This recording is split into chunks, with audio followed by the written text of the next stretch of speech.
In this video, I'm going to be covering some of the very latest updates from Insta360, including a big firmware update for the Insta360 1R, an update for the app, which makes it much easier to get some nice social media posts really quickly from your Insta360 camera, and I'm going to tell you more about these little accessories and a new function called Quick Edit. Oh, and stay tuned till the end and I'll let you know how you can use this with your vintage Insta360 1X. It's not all just fun for the 1R and the 1X too, you know.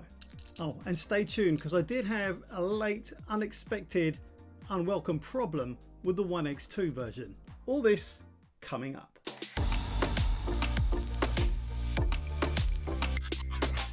First up, let's talk about the firmware update for the 1R. The touchscreen interface has been improved and is more responsive, which is great because I did find it lagging quite a lot, which spoiled the experience and made it more difficult to use than it needed to be. A snappier interface and improved, more GoPro-like experience is great and might help some people who have jumped ship from GoPro to the 1R. The next firmware update is a massive change. There's a new in-camera stabilization mode for the 1R 4K and 1-inch mods that has taken the place of basic stabilization. This is now much easier and much faster, and it's called Quick Flow State. The level of in-camera stabilization in Quick Flow State is not far off Insta360's full flow state stabilization algorithm applied in post-processing, but now videos recorded in Quick Flow State don't need to be processed in the Insta360 app or desktop studio software and are ready to share immediately. Eliminating this extra step also eliminates one step of compression, resulting in crispier videos. You do lose a couple of things though. If you want that horizon level lock, or you want to be able to change the aspect ratio for your video after you've captured it, well, for that flexibility and feature set, you need to capture in Pro Video mode and continue processing through the app. But if you know what aspect ratio you want and the horizon is not going to be something you're trying to lock into place, then Quick Flow State could speed up your workflow considerably and give you better looking video too. Next, let's talk about the app update. First, I want to thank Insta360 for this one. It's been a feature request that I've been hoping would happen for a long time. In the app, iPad users can now use landscape mode for more convenient editing. This is a big one for me and will mean I will probably use the Insta360 story editor a bit more than I have been. Watch out for more from me on that in a future video, so be sure to subscribe and hit that bell to make sure you don't miss that. But there's also a downside if you own a recent iPad Pro, which is a bit disappointing. Stay tuned for that later in this video when I talk about the new accessory. It's a new feature called Snap Wizard. But let me take you back a small step to help you understand why this might be super helpful for you, especially if you just want to get a quick edit done on your 360 camera for TikTok, your Instagram feed, or a YouTube short. One of the most attractive and cool things about a 360 camera is the ability to shoot first and point later. By recording in every direction at the same time, you don't have to decide where to point the camera when shooting. You can decide later on and edit a 360 video to find the perfect angle and then export it into a flat video. But this process of reframing can take quite a bit of time and practice to get it right. Snap Wizard is a new tool in the Insta360 app that streamlines this reframing process by recording all your edits in real time. All you have to do is open a 360 video, tap the record button, and then let the app record your edits. You can change the angle in one of three ways. First, physically move the phone to point the video in the direction you'd like this. Second, swipe the screen to pan around or zoom in and out. You can use the slider here or pinch your fingers to zoom in and out. Third, use the app's built-in Deep Track 2.0 to select a target. The AI in the app will track it and reframe the footage automatically to keep that target in the center of the frame. One of the cool things about the Snap Wizard is that you can record multiple reframing edits side by side using the same clip and then export these reframed videos from the Snap Wizard interface super easily, just like this. Now, Snap Wizard edits disappear once you've exported them, but these exports are quicker than I'm used to as well. I think Insta360 has improved the speed here. If you want to keep those edits to use them again in the future, here's a little workaround you can do.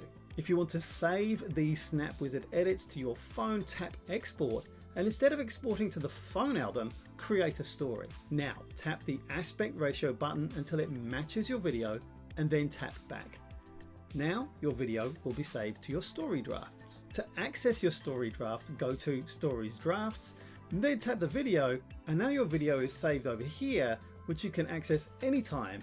And when you tap Export, you'll also have access to all the manual export settings, so you have more control over your quality settings too. Nice. Okay, finally, let's look at this new accessory tool, the Quick Reader, that Insta360 have just released to save your device's precious battery life and to speed up your edits like so much quicker now than trying to do this by Wi-Fi. The workflow at the moment is connecting your One R or One X2 through Wi-Fi and either downloading your footage to edit on your device or editing while the files stay on your camera. This is fine, but it does a few things.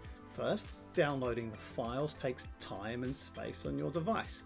Not ideal. Editing while the files are on the SD card in your camera still is great, but as you do this, the battery on your device and your camera are draining, and sometimes this is pretty fast and your camera is heating up all the time too. Also not ideal, and that battery life might be pretty precious and in short supply, and you don't want to lose time charging up your camera or your device again. Here's where the Quick Reader comes in as a faster, better way to edit on your phone. It's a removable storage module that can be plugged into both the camera and a mobile device. When the Quick Reader is plugged into the camera, files can be saved directly onto an SD card installed in the Quick Reader. The Quick Reader can then be directly plugged into a mobile phone or tablet to transfer and edit files. It comes with both a Lightning connector for iOS devices and a Type-C connector for Android devices too. Great, I thought.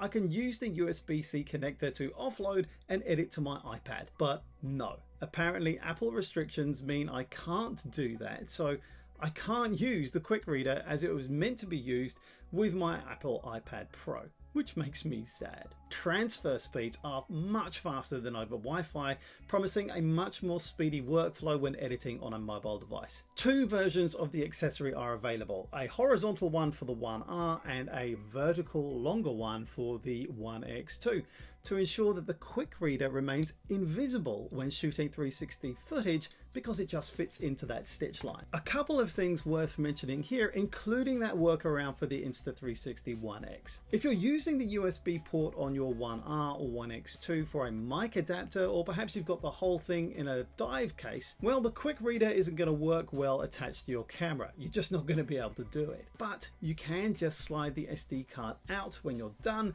and then load it into the Quick Reader and plug into your device and use it that way.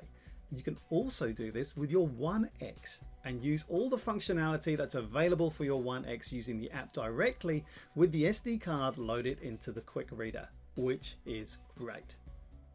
So yeah, I tried putting an SD card in here and unfortunately it's got swallowed up between where the slot is and it's supposed to fit in snugly and a gap in the casing.